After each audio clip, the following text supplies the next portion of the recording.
देख रहे हैं भारत न्यूज टीवी। खबरों की पड़ताल आपके साथ मैं हूं अंशु।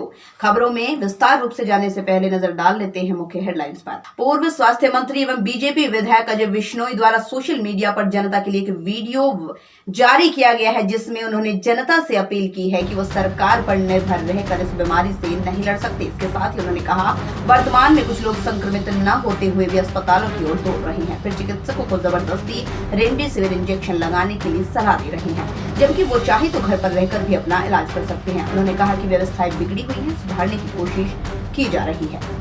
अजय बिश्नोई के इस बयान पर कांग्रेस ने तीखा हमला बोला है। कांग्रेस का आरोप है, अजय बिश्नोई द्वारा जनता के लिए जारी किया गया ये वीडियो बेहद शर्मनाक है। उन्होंने अपने इस वीडियो में कही गई बातों को खुलकर जाहिर करना चाहिए और जनता को सब कुछ खुलकर स्पष्ट बताना चाहिए कि वर्तमान में प्रदेश सरकार के चलते क्या हालात बने हुए हैं। जबलपुर से वाहिद खान की रिपोर्ट।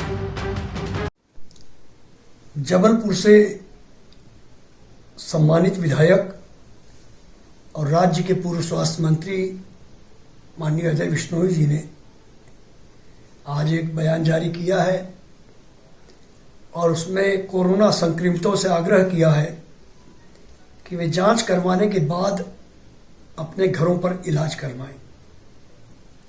यह बयान समझ से परे है। जब अस्पतालों में इलाज नहीं हो रहा है, अस्पतालों के मर्चुरी रूम लाशों से भरे पड़े हैं, अस्पतालों के बाहर एम्बुलेंस में 4-4 शवों की 10-10 एम्बुलेंसों की कतारें लगी हुई हैं, शमशान और कब्रिस्तान पूरी तरह छोटे पड़ रहे हैं, शमशानों का सब स्टैंड में लगा हुआ लोहा पिघल रहा है और सरकार नहीं पिघल रही है। उन स्थितियों में जब अस्पताल पर विश्वास नहीं है तो घर पर संक्रमित क्या और कैसा इलाज करवा पाएगा? अजय जी को स्पष्ट करना चाहिए। अजय जी ने यह भी कहा कि हम सरकार पर निर्भर न रहें। How can possible?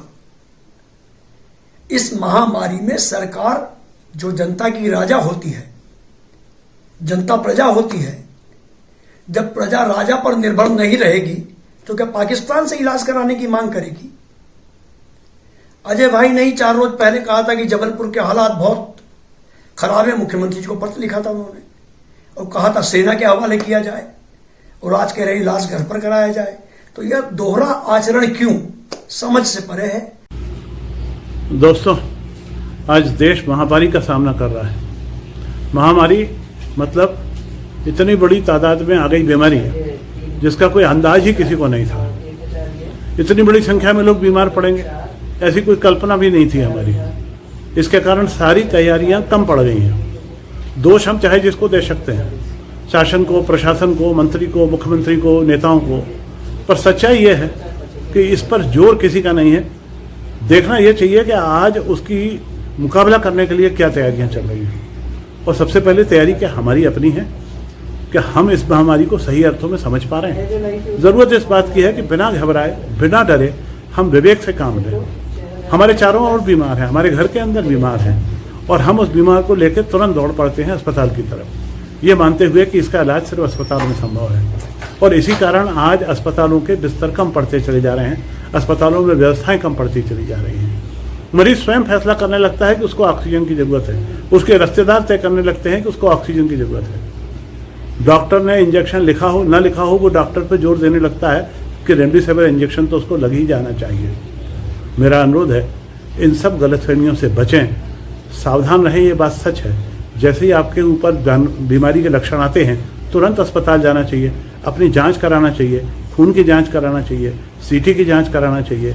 उसके बाद जो परिणाम सामने आते हैं उसको ज़रा सभी योग्य डॉक्टर से समझ के उस दिशा में हमको इलाज के लिए आगे प्रेरित होना चाहिए।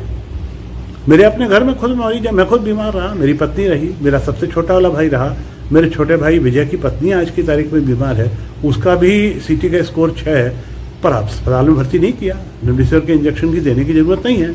हम घर में रह के ठीक हो सकते हैं तो हम घर में रह के ठीक हो रहे हैं। जो दवाएं चाहिए वो दवाएं हम खा रहे हैं, गर्म पानी की भाप ले रहे हैं, बेटाडीन का गार्गल कर रहे हैं। इन सावधानियों से हम घर में रह के भी ठीक हो सकते हैं। अस्पताल जाने की ज़रूरत क्या है? मेरा आप सबसे हाथ जोड़ के निवेदन है, वस्तु स्थिति को समझिए, अपने आप को भी तकलीफ में मत डालिए, व्यवस्थाओं को भी तकलीफ में मत डालिए और व्यर्थ अपने परिवार को भी परेशान नहीं करें।